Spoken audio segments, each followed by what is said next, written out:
Together, they delivered the final lines. 3 minutes to realize we are all just walking each other home. 3 minutes to understand that our differences are doorways, not walls. 3 minutes that became 6 months that became forever. As the last word hung in the air, the silence stretched for 1 heartbeat, 2, 3, and then the auditorium erupted. People rose to their feet, applause thundering around them. Zoe saw her mother wiping tears, Ms. Chen beaming with pride. Even Mr. Carter, Madison's stern father, was standing, a complicated expression on his face as he looked at his daughter with new eyes. Backstage afterward, surrounded by congratulations, Zoe slipped away to a quiet corner, needing a moment to process. The scholarship she'd won had come through, not just funding her education, but also publishing her first collection of poetry. The book would include 3 Minutes, which an online magazine had already expressed interest in featuring. "There you are," Madison said, finding her by the water fountain. "My parents want to take us all out for ice cream to celebrate. Even my dad. Can you believe it?" Zoe smiled. "That sounds nice." Madison leaned against the wall, suddenly serious. "You know, I never thanked you properly for what you did that day." "You've thanked me 100 times, Zoe pointed out. "No, not for the community center idea." Madison shook her head. "For seeing me, really seeing me, even when I was at my worst. For believing I could be better." Before Zoe could respond, students began flooding the hallway, the energy of the successful event spilling over. Someone had already posted a video of their performance online, and phones were pinging with notifications. "It's going viral," Tia exclaimed, rushing up to them. "You guys are, actually famous now." Zoe and Madison exchanged a look that held 6 months of difficult conversations, gradual understanding, and hard-earned respect. "Come on," Zoe said to Madison, "let's go get that ice cream." As they walked out together, the former bully and her target, now co-creators and something approaching friends, Zoe thought about how stories rarely end the way you expect. Sometimes they end better. And somewhere in the digital world, a video titled 3 Minutes was beginning to spread, carrying their message far beyond the walls of Westridge High. That transformation is possible, that cruelty can become compassion, and that sometimes the most powerful response to hate is not more hate, but the stubborn, revolutionary act of understanding. 6 months could change a lot. The spring air blew warm through the open windows of Westridge High's auditorium, carrying the scent of freshly cut grass and new beginnings. The room buzzed with excitement as students, teachers, and parents filled the seats for the closing ceremony of the school's first ever Diversity Awareness Week. Backstage, Zoe adjusted her earrings, trying to calm the butterflies in her stomach. She'd performed her poetry before, but never for a crowd this big. "You're going to kill it," Tia assured her, giving her shoulder a gentle squeeze. "Your words are fire, girl." Zoe smiled, grateful for her friend's unwavering support. "Thanks, I just wanted to mean something, you know." The past 6 months had been a journey none of them could have predicted. What had started as a punishment, the girls volunteering at the community center, had slowly, surprisingly, turned into something else entirely. The first few weeks had been awkward, tense. Madison and her friends had shown up with stiff smiles and obvious discomfort. But then something shifted. Killy discovered she had a talent for teaching art. Bree bonded with an elderly man who shared her love of chess. Olivia found her voice reading stories to children who hum on her every word. And Madison had been the biggest surprise of all. 5 minutes, everyone. Mr. Rodriguez wheeled past, clipboard in hand. As faculty advisor for the event, he'd been running himself right, making sure everything went smoothly. He paused, looking at Zoe. "Ready?" She nodded, taking a deep breath. "Ready." From around the corner, Madison appeared, dressed in black like the rest of the performers. Her hair was pulled back in a simple ponytail. Gone were the elaborate styles she'd once favored. Gone, too, was the cold perfection she'd worn like armor. "Hey," she said, approaching Zoe with a tentative smile. "Just wanted to wish you good luck. Not that you need it." 6 months ago, those words from Madison would have made Zoe suspicious. Now, she recognized the sincerity behind them. "Thanks," Zoe replied. "You too. Your part is going to blow people away." After that first month at the community center, something unexpected had happened. Madison had asked to continue volunteering. Her father had been against it, It took time away from her dance practice, her college prep, her carefully cultivated image. But for perhaps the first time in her life, Madison had stood her ground. "Places, everyone," Mr. Rodriguez called. As they took their positions behind the curtain, Zoe caught sight of her mom in the front row, sitting next to Ms. Chen. Both women gave her encouraging thumbs up. Principal Winters stepped onto the stage, her voice echoing through the microphone. "To close our first annual Diversity Awareness Week, we have a special performance from two of our outstanding students. They've created an original spoken word piece entitled 3 Minutes. Please welcome Zoe Thompson and Madison Carter." The curtain rose and the spotlight hit them, Zoe standing with her cane, Madison beside her. The audience fell silent, perhaps surprised by this unlikely pairing. Zoe began, her voice strong and clear. 3 minutes to change a life. 3 minutes to see what was always there. 3 minutes between cruelty and clarity. Madison joined in, their voices weaving together in a rhythm they'd practiced for weeks. "We see what we want to see until we don't. Until we can't. Until the veil drops and humanity stares back." They moved through the piece together, alternating lines, sometimes speaking in unison. Zoe spoke of invisibility made visible, of strength mistaken for weakness. Madison spoke of masks and expectations, of the prison of perfection. When they reached the middle of the piece, Madison stepped forward alone, her voice dropping to an almost whisper. "I was the girl who had everything, except the courage to be nobody at all. I measured my worth in likes and followers, in my father's approval, in the fear I saw in other girls' eyes." The room was utterly silent.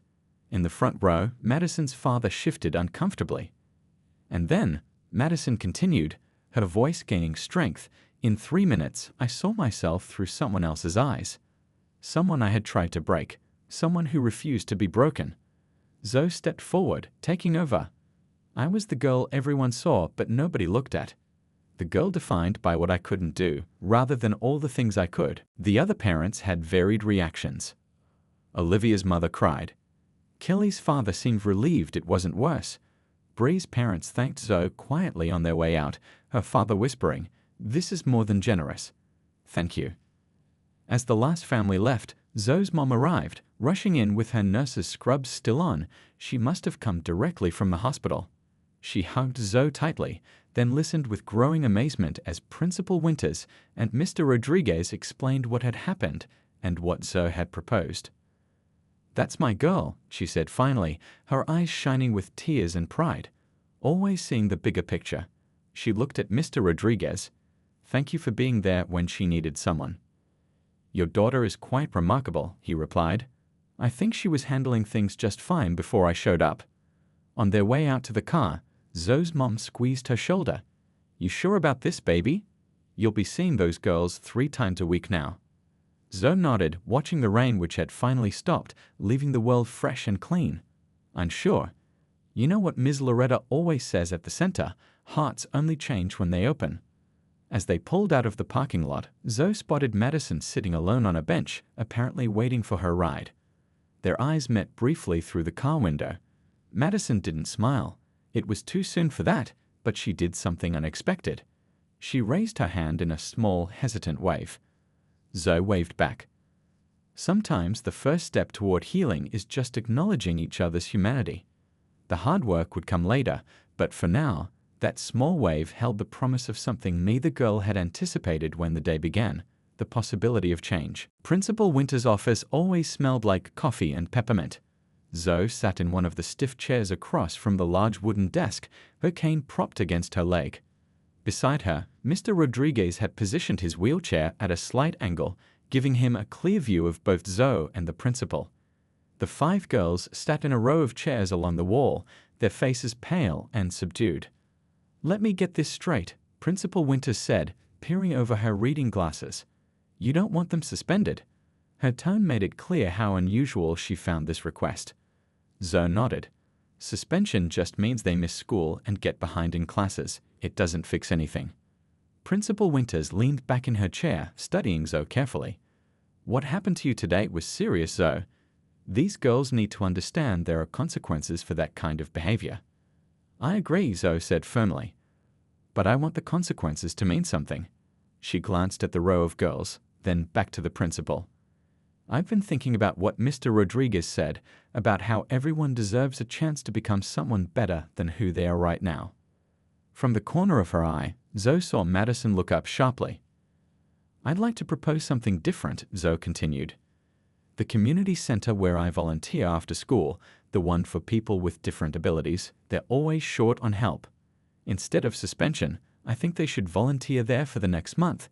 3 days a week, 2 hours after school. A small gasp came from one of the girls. Zoe pressed on. They could help with the art program, or the Reading Buddies project, or even just organizing supplies. The people there are amazing, and they never have enough volunteers. Principal Winters frowned slightly.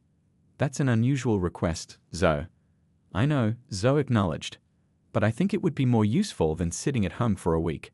She looked directly at Madison now. And maybe they'd learn something that suspension wouldn't teach them. Mr. Rodriguez cleared his throat. I think it's a solid proposal. Restorative justice rather than just punishment, and I'd be willing to supervise at least for the first few sessions. Principal Winters tapped her pen against her desk, considering. I'd need to get parental approval, and there would still need to be some formal documentation of the incident in their records. Of course, Zoe agreed. And they would still need to make amends for any damage, the principal added, glancing at Zoe's cracked laptop. Madison spoke up for the first time since entering the office. I'll pay for the laptop repair. From my own money, not my parents'. Her voice was quiet but steady. Principal Winters raised an eyebrow. That's unexpected, Madison. It's the right thing to do, Madison said simply. The principal studied the girls for a long moment, then turned back to Zoe. Are you sure this is what you want? You have every right to ask for stricter consequences. Zoe thought about her answer carefully. When I was 7, I had this major surgery on my leg. It hurt so bad afterward, and I was angry at everyone. The physical therapist, my mom, even my stuffed animals. She smiled slightly at the memory. One day, this older girl in the hospital, she was maybe 16, she came into my room with a book. She had cerebral palsy too, worse than mine. She read to me for an hour, and before she left, she told me something I never forgot. She said, "It's okay to be angry at what happened to you. It's not okay to stay angry forever." The room was silent when Zoe finished speaking. Even Principal Winters seemed at a loss for words. I'm not saying I forgive them, Zoe clarified. I'm saying I want something good to come out of this, for all of us. Later that afternoon, Madison's parents arrived at the school, their faces tight with controlled anger and embarrassment. Mr. Carter, dressed in an expensive suit with a campaign pin on his lapel, looked at his daughter with cold disappointment. This is unacceptable, Madison, he said, his voice low but fierce. Do you understand what this could do to my campaign if it gets out? To your college applications? Mrs. Carter placed a warning hand on her husband's arm. Frank, not here. Principal Winters explained Zoe's proposal calmly, watching their reactions. Mr. Carter's first instinct was to refuse. He wanted the incident buried, forgotten, preferably with no record at all. But when Madison herself spoke up, saying she wanted to do this, something in her quiet determination seemed to catch her father off guard. I need to do this, Dad, Madison said, meeting his eyes directly. Not for the school or for your campaign, for me. There was a moment of tense silence, and then, surprisingly, Mr. Carter nodded once, sharply. Fine, but not a word of this to anyone. I know, Zoe nodded, and I'm not saying there shouldn't be consequences. But she paused, choosing her words carefully. Getting them suspended won't change anything. They'll just hate me more. This isn't about making them like you, Mr. Rodriguez pointed out gently. It's not about that, Zoe said, shaking her head. It's about actually fixing the problem. She gestured down the hallway where the girls had disappeared. Did you see their faces just now? Something changed. Just for a minute, they saw me as a person, not as the disabled girl or the scholarship kid. Just me. Mr. Rodriguez was quiet for a long moment, studying her. What are you suggesting? I don't know exactly, Zoe admitted, but something that makes them understand, not just gets them in trouble. When Madison talked about her dad, I recognized that look, that fear. There's something going on there that punishment won't fix. A small smile touched the corner of Mr. Rodriguez's mouth. You know, when I was watching the Paralympic trials last year, there was this runner who fell during the qualifying heat. Everyone thought she was done. But instead of giving up, she did something nobody expected. He paused, looking at Zoe with something like admiration. She went back and helped up the competitor who'd accidentally tripped her. They crossed the finish line together. Did she still qualify? Zoe asked. Mr. Rodriguez's smile widened. No, she was disqualified. But the next day, the committee changed their minds and gave her a special qualifying spot for showing the true spirit of the games. He wheeled a bit closer. Sometimes the bravest path isn't the most obvious one. Zoe nodded slowly, an idea forming in her mind. I think I know what to do. As they made their way toward Mr. Rodriguez's classroom, Zoe realized something surprising. For the first time in weeks, she felt not just strong, but powerful. Not because she had escaped the bullying, but because she was choosing how the story would end. The sound of Madison's phone hitting the floor seemed to break something open in the air. Two of the girls were now openly crying, their shoulders shaking. Madison herself stood frozen, her eyes wide and shining with unshed tears. Mr. Rodriguez handed Olivia's phone back to her. Delete that video. Now. Olivia nodded quickly, her fingers trembling as she tapped the screen to erase what she recorded. The rest of the girls remained rooted in place, as if waiting for permission to move, to breathe. Help Zoe pick up her things, Mr. Rodriguez said quietly. It wasn't a suggestion. The girls instantly sprang into action, bending down to gather Zoe's scattered notebooks, pens, and papers.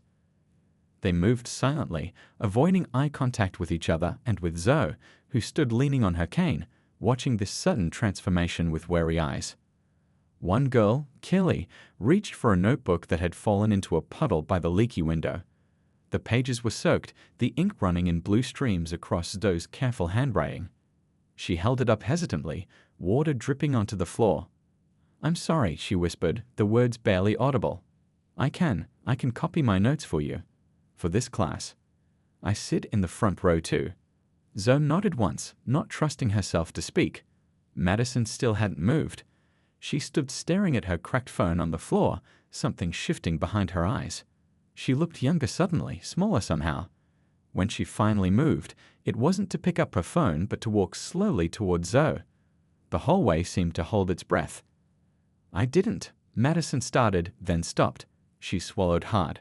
I never meant for it to go this far.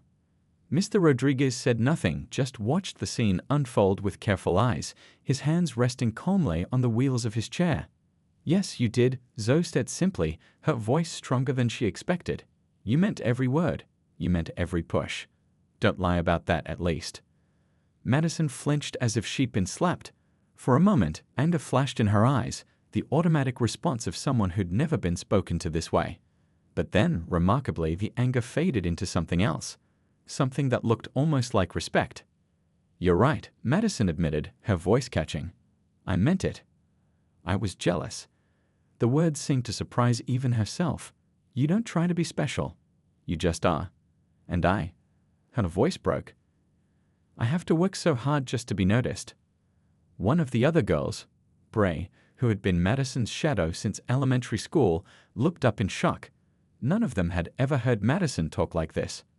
Madison, your dad's going to kill you if he finds out about this, Bree said quietly.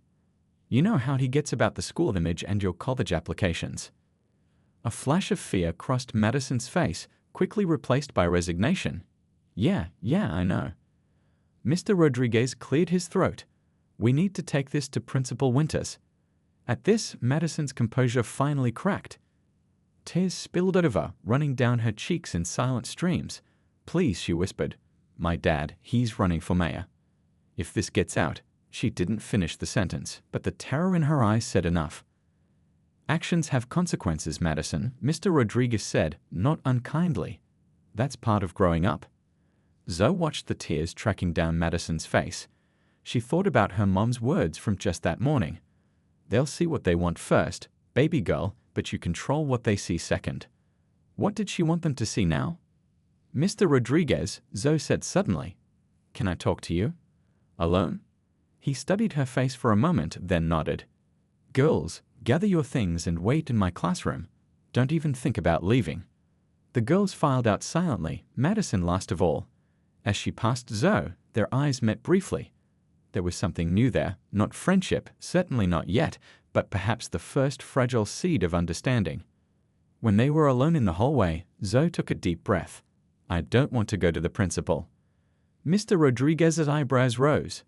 "Zoe, what happened here was serious. It was bullying, plain and simple. 3 years later, he wrapped his car around a tree after a party, died instantly." Mr. Rodriguez's voice grew even softer. "At his funeral, his dad got drunk and told everyone how much he hated his own son. And I realized something that day. That boy never got the chance to become someone better than who he was at 16. Never got to look back and regret his cruelty or make amends or grow up and teach his own kids to be kinder than he was." Madison's face had lost all its color. One of the other girls, the one who had shoved Zoe, was openly crying now, silent tears tracking down her cheeks. "Is this who you want to be?" Mr. Rodriguez asked, looking each girl in the eye, one by one. "Is this the person you want frozen in time if something happened to you tomorrow? Because I promise you, this moment, right here, this is not worthy of who you could be." Madison's phone slipped from her hand, hitting the floor with a crack that echoed through the silent hallway. The screen splintered. A perfect spiderweb across the glass. And just like that, in less than 3 minutes, something broke wide open in that hallway, something that had been building for much longer than anyone realized. The hallway went deadly silent. The only sounds were the rain beating against the windows and the soft whir of Mr. Rodriguez's wheelchair as he approached. His dark eyes took in everything: Zoe on the floor, her belongings scattered, Madison clutching the laptop, and the phone still recording in another girl's hand. "What exactly is happening here?" Mr. Rodriguez asked, his voice deceptively calm. He was a newer teacher at Westridge, having started just after winter break. Students still whispered about him in the halls, the former Paralympic gold medalist who'd left athletic training to teach physics. Madison recovered first, slipping easily into her well-practiced innocent act. "Nothing, Mr. Rodriguez. Zoe fell, and we were just helping her pick up her things." Her smile was perfect, practiced, the same one that had charmed every teacher before him.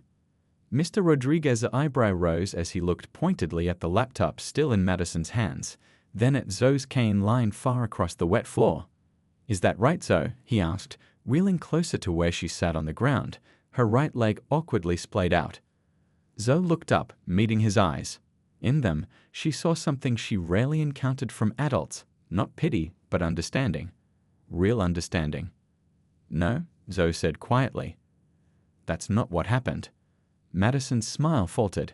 "She's lying. She's just jealous because—" "I wasn't speaking to you, Madison," Mr. Rodriguez cut in, his voice like steel wrapped in velvet. "And I believe I saw enough when I came around that corner." He gestured to the girl still holding the phone. "Olivia, isn't it? Were you recording this?" The girl, Olivia, turned pale, quickly shoving her phone into her pocket. We were just—" "Hand me the phone, please," Mr. Rodriguez said, extending his hand. "You can't take my phone," Olivia protested weakly. "You're right," Mr. Rodriguez nodded. "I can't, but Principal Winters can, and I'm fairly certain the school policy on bullying and recording other students without consent is quite clear." His eyes swept over the group. "So we have 2 options here.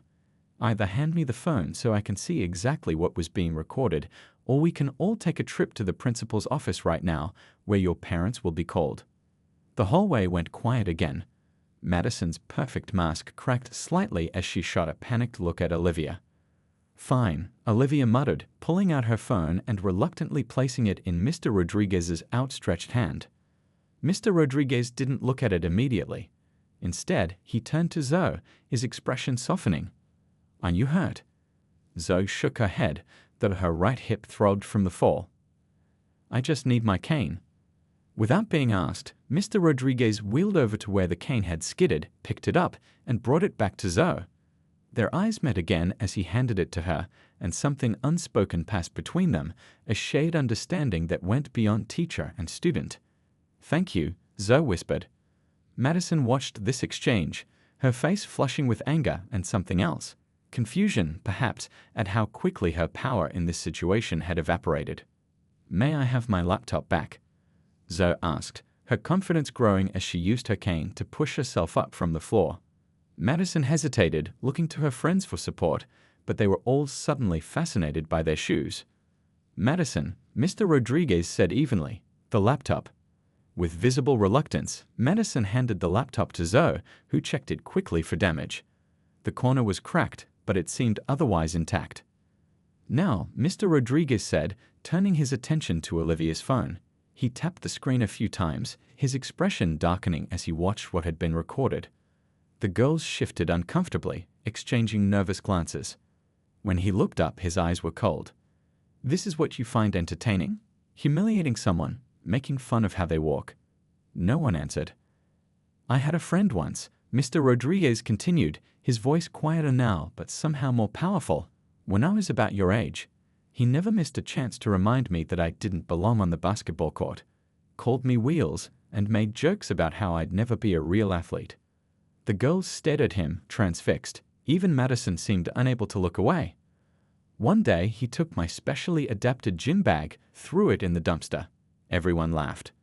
Mr. Rodriguez's face was calm, but his eyes were somewhere far away. "I didn't know it then, but that boy was going through hell at home.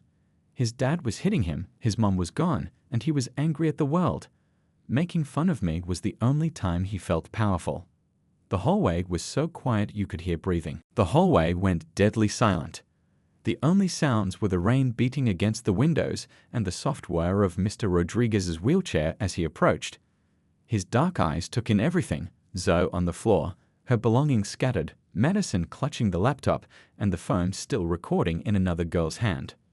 "What exactly is happening here?" Mr. Rodriguez asked, his voice deceptively calm. He was a newer teacher at Westridge, having started just after winter break. Students still whispered about him in the halls, the former Paralympic gold medalist who'd left athletic training to teach physics. Madison recovered first, slipping easily into her well-practiced innocent act. "Nothing, Mr. Rodriguez. Zoe fell, and we were just helping her pick up her things." Her smile was perfect, practiced, the same one that had charmed every teacher before him. Mr. Rodriguez's eyebrow rose as he looked pointedly at the laptop still in Madison's hands, then at Zoe's cane lying far across the wet floor.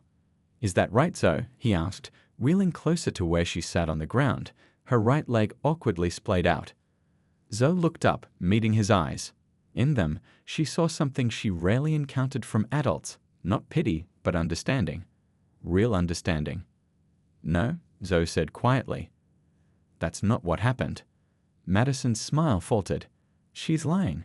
She's just jealous because—" "I wasn't speaking to you, Madison," Mr. Rodriguez cut in, his voice like steel wrapped in velvet.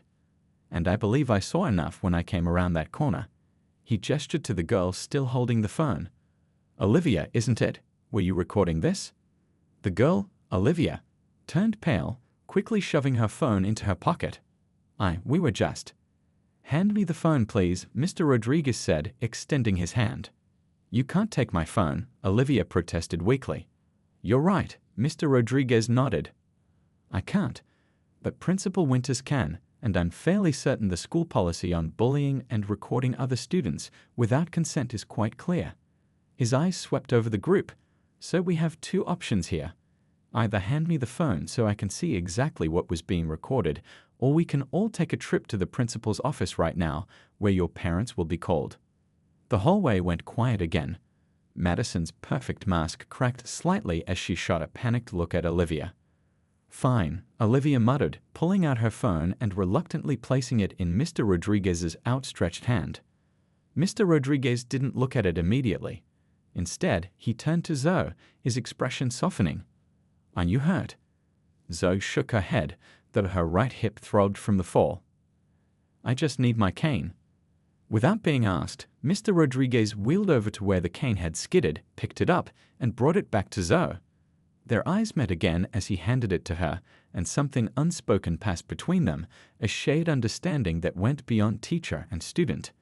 "Thank you," Zoe whispered. Madison watched this exchange, her face flushing with anger and something else. Confusion, perhaps, at how quickly her power in this situation had evaporated. "May I have my laptop back?" Zoe asked, her confidence growing as she used her cane to push herself up from the floor. Madison hesitated, looking to her friends for support, but they were all suddenly fascinated by their shoes. "Madison," Mr. Rodriguez said evenly, "the laptop." With visible reluctance, Madison handed the laptop to Zoe, who checked it quickly for damage. The corner was cracked, but it seemed otherwise intact. "Now," Mr. Rodriguez said, turning his attention to Olivia's phone. He tapped the screen a few times, his expression darkening as he watched what had been recorded. The girls shifted uncomfortably, exchanging nervous glances. When he looked up, his eyes were cold. "This is what you find entertaining?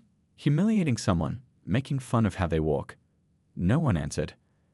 "I had a friend once," Mr. Rodriguez continued, his voice quieter now but somehow more powerful. "When I was about your age, he never missed a chance to remind me that I didn't belong on the basketball court, called me Wheels, and made jokes about how I'd never be a real athlete." The girls stared at him, transfixed. Even Madison seemed unable to look away. "One day he took my specially adapted gym bag, threw it in the dumpster." Everyone laughed. Mr. Rodriguez's face was calm, but his eyes were somewhere far away. "I didn't know it then, but that boy was going through hell at home. His dad was hitting him, his mom was gone, and he was angry at the world. Making fun of me was the only time he felt powerful." The hallway was so quiet you could hear breathing. Zoe felt something break inside her, not her spirit, but the dam holding back her anger. "I said give it back." Madison's smile vanished. She stepped closer, deliberately placing her foot on Zoe's scattered notebooks, crushing the pages beneath her expensive sneaker. "Or what?" Madison challenged. "What exactly are you going to do about it?" "Limp after me." She imitated Zoe's walk, exaggerating the movement cruelly while her friends howled with laughter. The phone kept recording as Zoe pushed herself to her knees, trying again to stand without her cane. Her legs betrayed her, and she slipped on the wet floor, falling again as the girls' laughter echoed in the empty hallway. "That's enough." The new voice cut through the laughter like a knife. The girls froze, turning toward the sound. Mr. Rodriguez sat in his wheelchair at the end of the hallway, his expression thunderous as he took in the scene before him. The former Paralympic athlete, now Westridge's newest physics teacher, rolled forward with a quiet, controlled anger that silenced every girl in the hallway. Madison's friend quickly lowered her phone, but it was too late. What happened next would change everything at Westridge High, but not in the way anyone expected. Rain drummed against the windows of Westridge High, turning the Tuesday afternoon gloomy and dark. Most students had already rushed home, eager to escape the downpour, but Zoe remained. The library stayed open until 5, and she needed to finish her scholarship submission. Besides, her mom wouldn't be home from her hospital shift until 7 anyway. Zoe packed up her things slowly, carefully placing her laptop in its padded sleeve. The scholarship essay was nearly done, just a few more edits and it would be perfect. She felt a small flutter of hope. This scholarship could change everything for her and her mom. "You got this," she whispered to herself, zipping her backpack and grabbing her cane. The hallways were quiet now, most teachers gone for the day. Zoe liked the school best like this, peaceful, without the chaos of hundreds of students pushing past each other. She decided to take the east hallway past the music rooms. It was longer but had better flooring, less slippery when wet. As she turned the corner, she nearly jumped at the sound of laughter echoing down the corridor. "Well, look who's still here," Madison's voice rang out. She stood with 4 of her friends, blocking the hallway ahead. They must have stayed late for dance team practice. The scholarship superstar. Zoe's grip tightened on her cane. She glanced around, noticing they were in the one section of hallway without security cameras, a fact she knew because the student council had complained about it at the last assembly. In fact, Madison, as student council secretary, would also know. "I'm just heading home," Zoe said calmly, trying to keep her voice steady. "Excuse me." She moved to walk past them. One of Madison's friends, Kylie, a tall girl with sharp features, stepped directly in her path. "What's the rush? We just want to chat." "About what?" Zoe asked, feeling her heart begin to beat faster. Madison stepped forward, her eyes cold despite her smile. About how you think you're so special. About how teachers treat you like you're some kind of genius when really they just feel sorry for you. That's not true, Zoe said quietly. I work hard for my grades. Right, another girl laughed. Because it's so hard to get extra time on tests and special treatment for everything. Zoe took a deep breath. I don't want trouble. Please let me pass. Oh, listen to her being all polite now, Madison said, her voice dripping with fake sweetness. But you weren't so polite when you told Ms. Chen that my essay was derivative. Yeah, I heard about that. Zoe's stomach dropped. It was true. She had used that word during a peer review session, not realizing Madison would find out. I didn't mean. Shut up, Madison snapped, her cool facade cracking. You think you're better than everyone because you use big words and teachers pet you. But look at you. She gestured at Zoe's cane, at her body. You're nobody. You're nothing. The words hit like physical blows. Zoe tried to step back, but she bumped into another girl who had circled behind her. She was surrounded now. Please, Zoe said, her voice barely audible. I need to catch my bus. Your bus? Madison laughed. Oh no, I think you missed it. She nodded to the girl behind Zoe, who suddenly shoved Zoe's shoulder hard enough to make her stumble.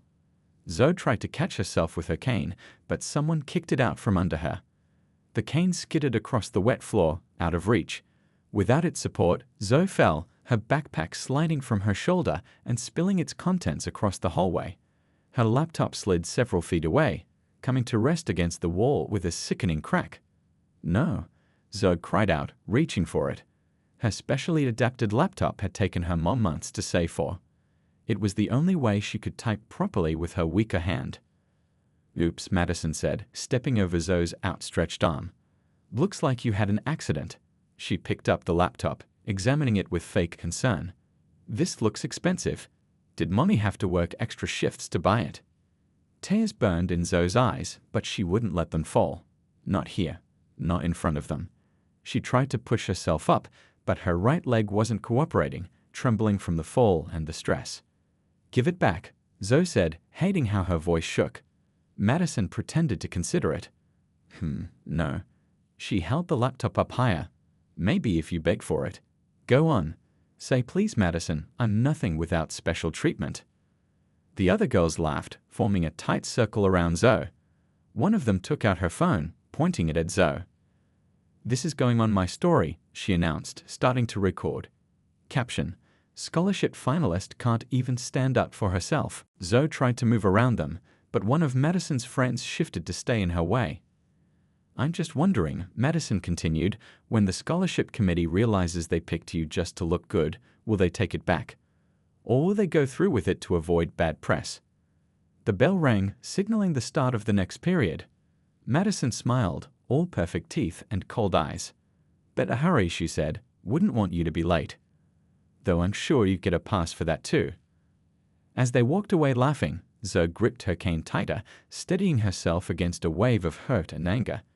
She didn't know why Madison had targeted her so intensely, but she could feel something building, a storm gathering strength, moving toward her with unstoppable force.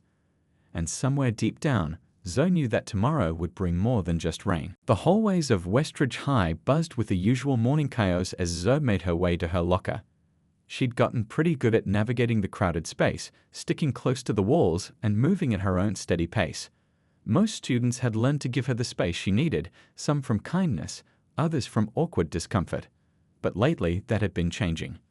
Zoe felt it before she saw it, that prickly feeling on the back of her neck that told her she was being watched. She glanced up to see Madison Carter and her friends huddled by the water fountain, their eyes fixed on Zoe, their whispers punctuated by barely hidden snickers. Madison Carter was everything Zoe wasn't: tall, athletic, and seemingly perfect. Her long blonde hair was always styled just right, her clothes always trendy and expensive. As captain of the dance team and daughter of the town's most prominent lawyer, Madison walked these halls like she owned them. And in many ways she did. Hey look, it's the charity case, Madison whispered, loud enough for Zoe to hear as she passed by. Her friends giggled on cue, like background actors in a bad teen movie. Zoe kept her eyes forward, focusing on getting to her locker. This wasn't new. For weeks now, Madison's comments had been getting bolder, meaner. It had started small, an eye roll here, a whispered comment there. But since Ms. Chen had announced the scholarship finalists last Friday, with Zoe's name on the list and Madison's noticeably absent, things had gotten worse. At her locker, Zoe fumbled with the combination lock, her right hand not cooperating as smoothly as she'd like. She felt a presence behind her seconds before her math textbook slipped from under her arm, landing with a heavy thud on the floor. "Oops, sorry," Madison said with fake concern, standing too close. "Didn't see you there. Weird, since you're so noticeable." Her friends laughed again, the sound grating on Zoe's ears. Zoe took a deep breath, remembering her mom's words. "You control what they see second." She turned to face Madison with a calm she didn't entirely feel. "No problem," Zoe said evenly. "Could you pick it up for me, since you knocked it down?" Madison's perfect smile faltered for just a second. This wasn't the reaction she wanted. "Get it yourself," she muttered, walking away with her friends trailing behind her. Zoe's friend Tia appeared at her side, bending down to retrieve the textbook. "One day, I swear I'm gonna tell that girl exactly where she can go," Tia fumed, handing Zoe her book. "Don't waste your breath," Zoe said, finally getting her locker open. "She's just mad about the scholarship thing." "That's no excuse," Tia insisted. "You earned that finalist spot. Everyone knows your writing is amazing." Zoe smiled at her friend's loyalty. Tia had been by her side since elementary school, one of the few who had never treated Zoe differently. "Thanks, but I haven't won yet. The final submission is due Friday." "You're going to nail it," Tia assured her. "What's your piece about again?" Before Zoe could answer, the warning bell rang. Tina gave her a quick hug before dashing off to her first class on the other side of the building. In English class, Zoe could feel Madison's eyes burning into her back. When Ms. Chen praised Zoe's analysis of the poem they were studying, a wadded-up paper ball hit Zoe's shoulder, falling to the floor beside her desk. She didn't need to open it to know what it said. At lunch, Zoe sat with Tia and a few other friends, trying to ignore the dance team table where Madison held court. But it was hard to miss how Madison kept looking over, whispering something that made her whole table erupt with laughter. "What is her problem?" Tia asked, noticing Zoe's distraction. Zoe shrugged. "I think it's more than just the scholarship. Last week I heard her telling someone that people like me get special treatment, that the only reason I'm a finalist is because they needed to check some diversity boxes." Tia's eyes widened with anger. "That's ridiculous. Your essay was published in the school literary magazine. Ms. Chen reads it to her other classes as an example." "I know," Zoe said quietly. "But some people will always find a way to explain away your success when they don't want to admit you earned it." After lunch, Zoe headed to the library to work on her final scholarship submission. As she walked past the gym, Madison and two of her friends stepped out, blocking her path. "Writing another sad story about how hard your life is?" Madison asked, her voice dripping with fake sweetness. "Must be nice to have that built-in sympathy card to play." The sun peeked through the faded blue curtains in Zoe Thompson's bedroom, casting warm stripes across her collection of books. At 16, Zoe's bookshelf told her story better than any social media profile could. Dog-eared poetry collections, science textbooks with sticky notes poking out, and journals filled with her own words. As the morning light grew stronger, it highlighted the small frame sitting on her nightstand, a photo of Zoe at age 10 with her dad, taken just months before the car accident that took him away forever. Zoe stirred and opened her eyes, immediately reaching for her phone to silence the alarm. Her morning routine always took longer than her classmates, and being late to Westridge High School wasn't an option. Not when you already stood out as much as she did. She swung her legs over the side of the bed, her left moving smoothly while her right followed with a slight delay, the trademark of the cerebral palsy she'd been born with. The condition affected the right side of her body, making each morning a small exercise in patience and determination. Her walking cane leaned against the wall, its surface covered with small, colorful stickers from all the places her mom had managed to take her on nursing conference trips. "Morning, sunshine," her mother called from the kitchen. Diane Thompson's voice always carried a warmth that made their small apartment feel like the coziest place in town. The smell of eggs and toast filled the air, mixing with the scent of the special muscle cream Zoe used each morning. "Coming, Mom," Zoe called back, her voice still slightly thick with sleep. In the bathroom mirror, Zoe studied her reflection as she pulled her thick, curly hair into a neat bun. Her dark brown skin had a few new pimples near her hairline. The stress of the upcoming scholarship deadline was definitely showing. She took a deep breath and practiced her smile, the one she wore like armor at school. Zoe had learned early that in the hallways of Westridge High, being one of the few black students meant always being noticed. Having cerebral palsy meant being defined by it in others' eyes. But her mother had taught her something powerful. They'll see what they want first, baby girl, but you control what they see second. What Zoe wanted them to see second was her brain, sharp enough to land her at the top of nearly every class. Or maybe her writing, which her English teacher Ms. Chen had called beyond her years. Last week, Ms. Chen had nominated her for the Bright Future Scholarship, a chance that could open doors to colleges that seemed impossible on a nurse's salary. "You taking the bus or am I driving you?" Her mom asked as Zoe made her way carefully down the hallway, one hand trailing the wall for extra support. "Bus," Zoe replied, reaching for the plate of food. "You look tired, Mom. You should rest before your shift." Diane's eyes crinkled at the corners as she smiled. The night shifts at the hospital were taking their toll, but she never complained. "I'm fine. But you've got that big math test today, right? You studied late." Zoe nodded, chewing thoughtfully. "I'm ready. And I need to get to school early anyway. I'm meeting with the counselor about that scholarship application." Pride flashed across her mother's face. "That's my girl. Always 3 steps ahead." Zoe grinned. "Well, when you walk as slow as I do, you learn to plan ahead." They both laughed, a warm sound that filled their small kitchen. It was a joke between them. Finding the humor in challenges had been their way of coping since Dad died.